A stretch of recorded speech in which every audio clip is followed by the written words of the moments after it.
Le ministre de l'Enseignement préscolaire, primaire, secondaire et de l'alphabétisation, Jean-Luc Montou, accompagné de la députée de la circonscription unique d'Mbama, a procédé le 12 février dernier au lancement des travaux de construction d'un lycée moderne à Mbama, dans le département de la Cuvette Ouest.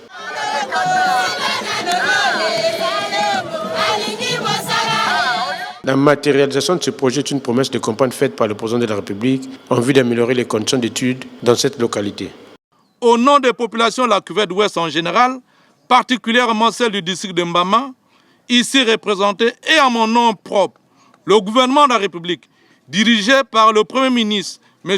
Anatole Coliné Makosso, pour le pragmatisme avec lequel il exécute avec effet immédiat les orientations de son Excellence Denis Sassou Nguesso, président de la République, chef de l'État. Pour l'élu de Mbama, l'initiatrice de ce projet, la construction de ce lycée entre dans le cadre des promesses du chef de l'État qui consiste à doter le pays en infrastructures scolaires de proximité. Ce pour permettre aux élèves de poursuivre leur cycle scolaire du lycée. Une fois terminé, ce lycée sera le socle de l'unité nationale où tout citoyen peut s'inscrire.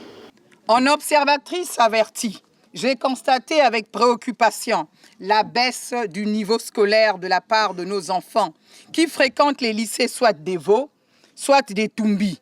Après plusieurs études et après échange avec les collaborateurs de mon collègue, il est avéré qu'entre autres raisons de cette baisse de niveau figurent les mauvaises conditions de vie de nos enfants liées à l'éloignement avec leurs parents.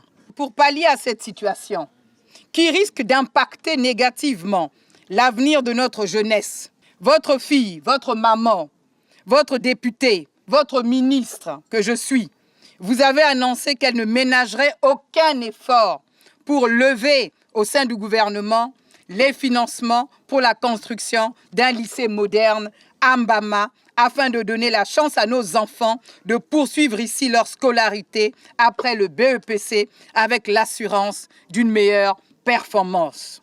Le ministre chargé de l'enseignement secondaire a traduit sa satisfaction pour la concrétisation de ce projet qui apporte une réponse favorable aux besoins de cette contrée. Notre présence ici à Mbama cet après-midi n'est que la manifestation de ce que le président dit, de ce que le président fait à travers nous. Et je peux vous dire que c'est beaucoup de bonheur. Pas seulement pour les bénéficiaires, mais pour nous, les petites mains. J'étais élève moi-même à Kélé. Je connais la souffrance. Je sais ce que c'est que de rapprocher l'école du domicile de l'apprenant. Nous essayons, autant que faire se peut, parcourir le pays dans son entièreté pour accomplir cet office. Permettre à nos apprenants d'avoir à côté de leur domicile les infrastructures dignes et de qualité nécessaires à leur épanouissement, à leur construction intellectuelle, pour leur permettre d'avoir cette place qui est la leur dans la captation de dividendes démographiques et pour permettre à chacun de ces jeunes de notre pays d'avoir eux aussi une place au soleil.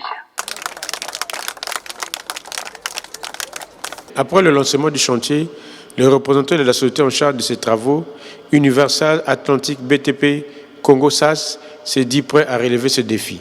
C'est un projet qui est énorme et vaste parce qu'il intègre à la fois un certain nombre de nouveautés par rapport à ce que nous avons de par le pays comme lycée, puisque aujourd'hui, dans ce projet, on intègre à la fois des stades de sport, des terrains de foot et tout ça, des natations. Donc c'est vraiment un projet qui est énorme et qui va se faire sur un espace de 6 hectares. On a 2 bâtiments en R+1. Et ces bâtiments en R+1, à l'étage, on aura 8 salles de classe et au rez-de-chaussée, on a 5 salles de classe. En dehors de ces 5 classes, on a des salles le laboratoire, les salles de TIC, donc des technologies d'information et de communication. Et en dehors de cela, à côté, on aura un autre bâtiment, un bâtiment administratif. Les 2 bâtiments en R+1 seront reliés entre eux, de passerelles en bas comme en haut. Et on va, en dehors de tous ces bâtiments, comme je viens de dire, on va toujours prévoir des accès pour des personnes à mobilité réduite. Donc ça, tout le projet s'intègre un peu avec cette logique, de telle sorte que, en dehors de ce qui se fait, on va intégrer que cela permette à nos frères qui ont des mobilités réduites d'avoir accès sans difficulté. La construction de ce lycée est favorablement appréciée par les populations du district d'Mbama. Merci ne suffit pas, mais on dit quand même merci parce qu'il n'y a pas un autre mot, sinon on aurait complété. Et on dit grand merci au gouvernement, grand merci à Madame la ministre, qui est l'élu de chez nous, l'élu de Mbama, qui nous a fait vraiment honneur d'avoir un lycée ici chez nous. Tout le monde est content, voilà. Pour mener à bien ce projet, la ministre Arlette Soudan-Nono apparaît solliciter l'implication de tous les habitants de Mbama pour atteindre cet objectif commun, tout en attirant leur attention sur l'incivisme. Car pour elle, les auteurs de ces actes inciviques sous ces chantiers seront considérés comme ennemis de Mbama et seront sévèrement punis selon la loi.